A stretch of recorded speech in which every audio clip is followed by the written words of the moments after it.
Yeah, man. It's your boy Crypto Blood. Welcome to another episode of My Two Satoshis. It is July 19th, 2018, and we're rocking out to some Peter Tosh, The Day the Dollar Died. Thanks for the song request, Lars Landon. Hope I'm saying that right. Lars Landon out of New Zealand. That's Middle Earth. Want to give a shout out to him for the song request. I love it. This Peter Tosh is nice, man. Very calming. We've got calm markets today, that's for sure. No real price action. Kind of trading in the side in a channel right now, and we'll look into the details of that shortly. But we're going to be talking about two things today. Mr. Mike Novogratz, the billionaire hedge fund guy, he has some interesting things to say about cryptos. You know, he's pro crypto and everything. He's invested in a few startups, Wax being one. He's even partnered with EOS on a couple of endeavors. So we're going to look at what he's talking about. And the second thing we're going to talk about today is out of a hedge fund. Actually, they have a new report out about money inflows into cryptocurrencies, and it may give us some insight as to what's going on. They're basically saying that there is increased institutional funds coming into Bitcoin as we speak. So let's see if that translates into higher prices. I most certainly think it will. I just don't know to what magnitude will it increase the price of cryptocurrencies overall. So we'll take a look at that as well. But I do want you guys, again, you can see it in the bottom right screen. Got 6 days left to join that trading signal group at a 20% discount. We've got 48 slots now available. Don't procrastinate. Don't wait too late to get that discount. Discount will end next Wednesday, at which point the price will be $300 for 3 months. So check out cryptoblood.io today and pre-enroll to get your slot at a discount. But let's take a look at those markets really quickly. We're currently at $286 billion or 88. Bitcoin's dominance is at 44%. It's creeping up higher and higher here, people. And like I said, you look here, I mean 1.5%, 1.2% I should say on Bitcoin in 24 hours. Ethereum's down actually 2.7%. They're taking a hard hit. Bitcoin Cash almost the same. EOS down pretty hard as well. Stellar is doing stellar. Still up 66% for the week. That's crazy. But yeah, overall just kind of not too much action today in the markets. And as you can see here, if I zoom in, you'll see we're kind of in a channel here. If I just do this across, kind of in the channel, and do one more here. To really see the channel, you've got to probably zoom in to like a 30-minute or 5-minute chart. You can really see that channel.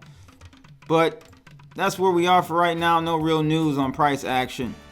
But the first article out of Cointelegraph, and it is about Mike Novogratz, the Wall Street exec, says crypto blockchain mass adoption is 5 to 6 years away. I saw this headline, and I try to stay more realistic about things, and that's probably the first realistic prediction on mass adoption that I've seen. 5 to 6 years, I have to probably agree with him. Maybe even sooner, but not too far off from where Mike Novogratz is saying. So let's read this article really quickly. The former Wall Street exec Mike Novogratz has recently predicted that mass adoption of cryptocurrency and blockchain is still 5 to 6 years away. He told Blockchain and Tech News outlet on July 19th. Speaking at a Beyond Blocks conference in South Korea, Novogratz, CEO and co-founder of the cryptocurrency investment firm Galaxy Digital, still expressed confidence that many institutions will come into the industry in the next 2 to 3 years, claiming that without that, we will be running in circles. However, the mass adoption of crypto in blockchain technology will come not earlier than in a half a decade, Novogratz added. He says here, you won't see mass adoption until their user experience does not feel like something new. And that is still 5 to 6 years away. You know, I talk about this all the time. Like, you guys want mass adoption? Well, mass adoption looks like using applications and interfaces that we use today. It won't be, oh, this is blockchain technology. It'll just be, this is something that can improve a user's experience, you know, whether it be in banking, gaming, finance, whatever it is, social media, those types of things. That's when we'll see blockchain adoption really hit critical mass, when we don't even call it blockchain anymore. It's just the new and improved Web 3.0. You know what I mean? So Novogratz here explains that one of the major obstacles on the way to widespread adoption is the increased cost of technical talent, as well as the doubts of conventional investors, which are aggravated by no clear precedent for a financial industry. Yeah, that's true. Think about how institutional investors operate. It's hard to sell your boss. I have money in places you have never heard of. You need a trusted name custodian, a Japanese bank or HSBC or ICE or Goldman Sachs, to allow institutional investors to feel comfortable. The investment banker noted the importance of the due regulatory approach of the field by the government, as well as urged the mainstream public to get into blockchain and crypto, adding that it is not necessary for users to understand the tech in detail.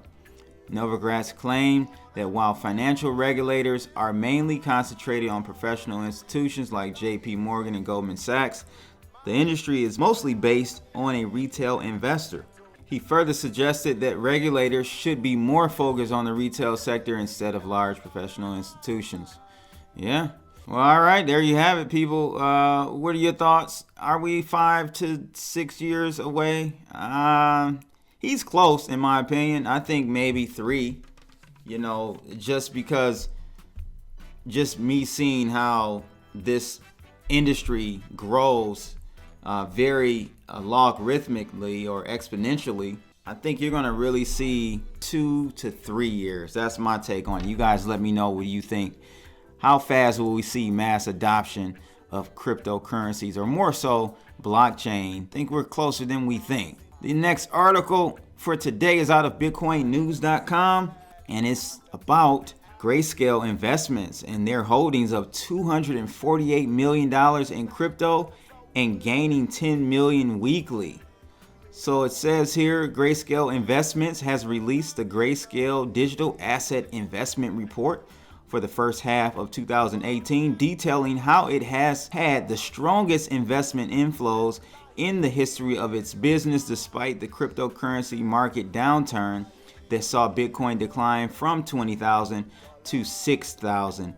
Now, Grayscale Investment has an overall portfolio of over $248 million, with new investments of $9.5 million per week on average, with a few weeks in the $20 and $30 million range. The data in this report is hard evidence that institutional investors are entering the crypto space. Some 56% of Grayscale's investments holdings are from institutional investors, with another 20% from accredited investors, which are required by the Securities and Exchange Commission to have at least $1 million of savings. Many crypto experts have been saying that institutional investment will lead to the next big crypto rally.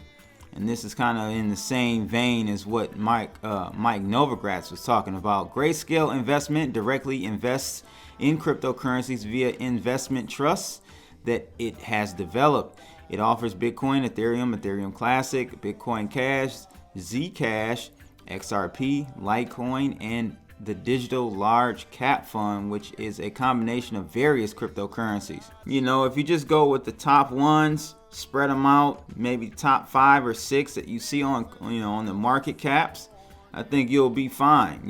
I think you're definitely going to outperform equities and definitely bonds. So, and real estate, best asset class to be in, people.